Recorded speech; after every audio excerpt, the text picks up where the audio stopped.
din siya. Kaya, ang ano talaga dyan, ang bottom line talaga dyan, eat in moderation. Kung ako po ay magiging vegetarian, ako po ba ay masasabi ng mga tao na sa paligid na healthy? I mean, ang taong vegetarian po ba ay healthy? Of course naman, patunayan ko sa'yo, yung ating first placer ng board exam ngayon sa nursing is a vegetarian, si Wian Maristrada. Vegetarian yung family na yan. Kasi ang ina, Doctor of Health, from MPH, tinuturo talaga niya yan, ang vegetarianism. Kaya, hindi mo masasabi na ang vegetarian is, ay mababang uri ng diet. May mga tao po ngayon na nagpapalit ng diet o nag-switch from meat eating to vegetarian. Pwede niyo po ba kaming bigyan ng mga kadahilanan na kanilang pagpapalit ng diet? Sa una, ang vegetarian kasi, pag sinabi mo sa tao, ay, vegetarian, hindi yan masarap. Kasi, ang naiisip nila talaga, ang mayroon talagang aroma na maaano mo, yung galing sa inihaw na isda, inihaw na karne, di ba? Pag naamoy mo ang aroma ng nasusunog na fat, yun talaga ang nakaka-entice ng appetite. Sa vegetarian, walang ganun. Kasi nga, ang vegetarian, wala naman siyang saturated fats na na makikita doon.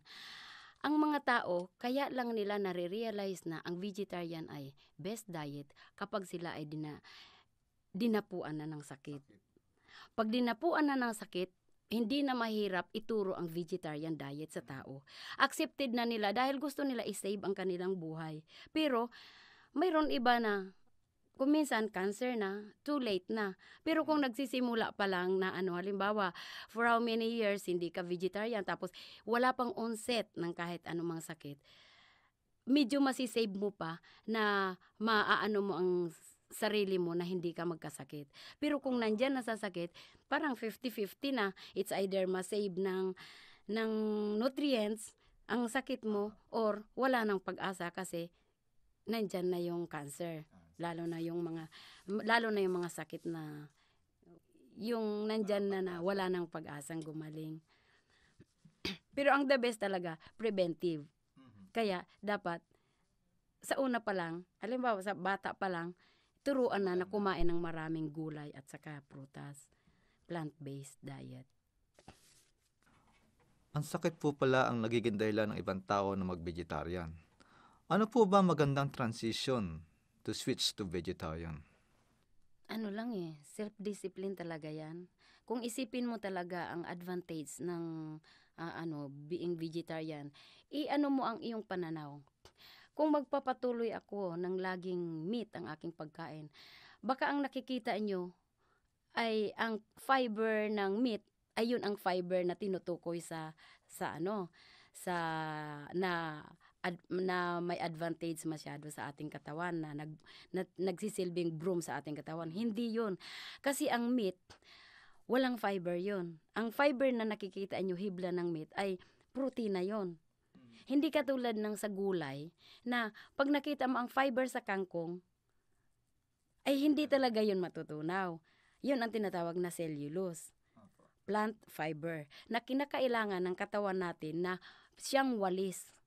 Na pag kumain ka ng food na rich in fiber na nanggagaling sa plant ay wawalisin kahit kung kumain ka man ng halimbawa kumain ka kanina ng karne, ang mga kolesterol na naiwan sa villi ng iyong or sa stomach na dumikit na doon sa iyong large intestine wawalisin niya yan kasi ang fiber na kinakain natin nag-i-expand yun, nag-absorb ng tubig.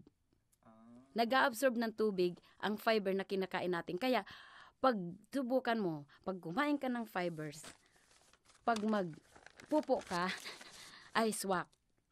Hindi ka mahihirapan. Dahil, tuloy-tuloy yan na Pero subukan mo kumain ka ng 1 week na tuloy-tuloy na puro meat, walang fruits and vegetables. Doon magsisimula ang problema mo dahil doon ka magko-constipate dahil wala ngang fiber ang meat. Tapos, doon magsisimula ang iyong sakit sa hemorrhoids. Dahil iiri mo. Iiri mo, mapipilitan kang mag-iri dahil walang fiber na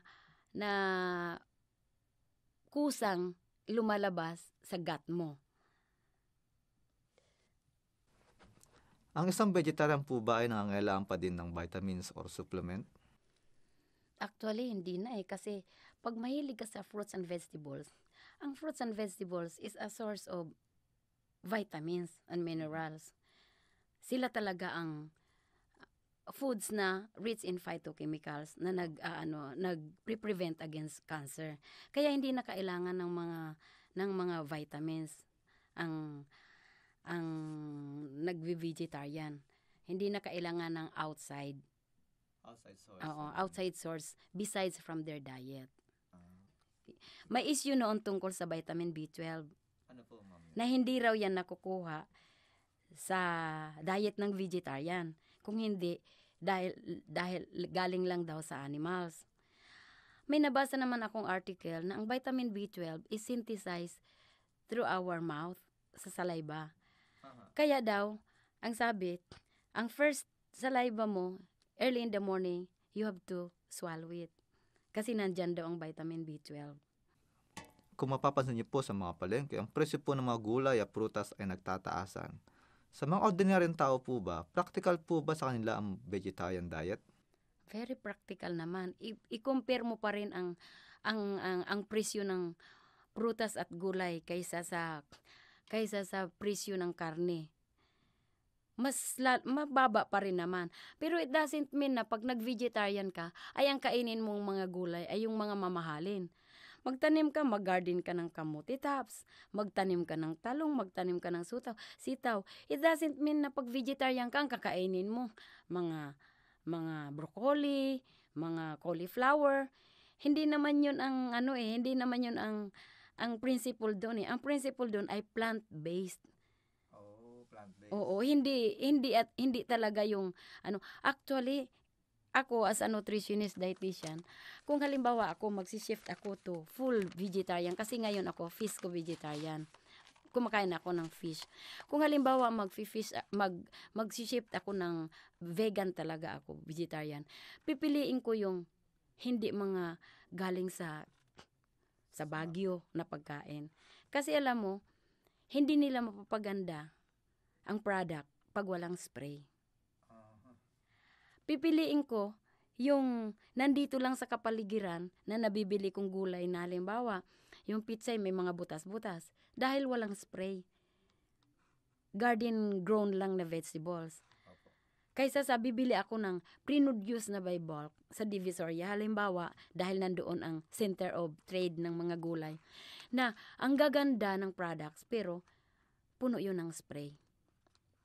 Na ang spray din, na ang chemical din na nasa spray, yun din ang nagkukos ng cancer.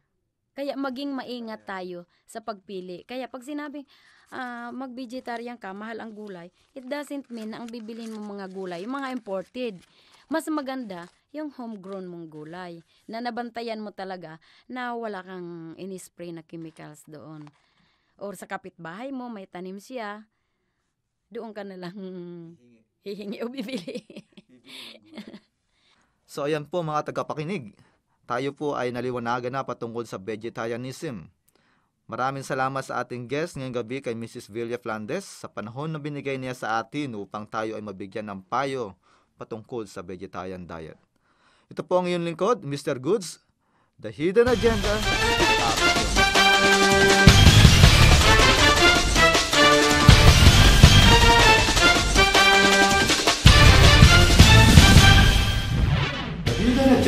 Talakayang patungkol sa mga problema pang-economic, social at politikal. Buksan ang inyong mga mata upang makita ang mga problemang kinakarap ng ating bansa. Isang oras na talakayan. Isang oras na dagdag kaalaman. Hidden Agenda.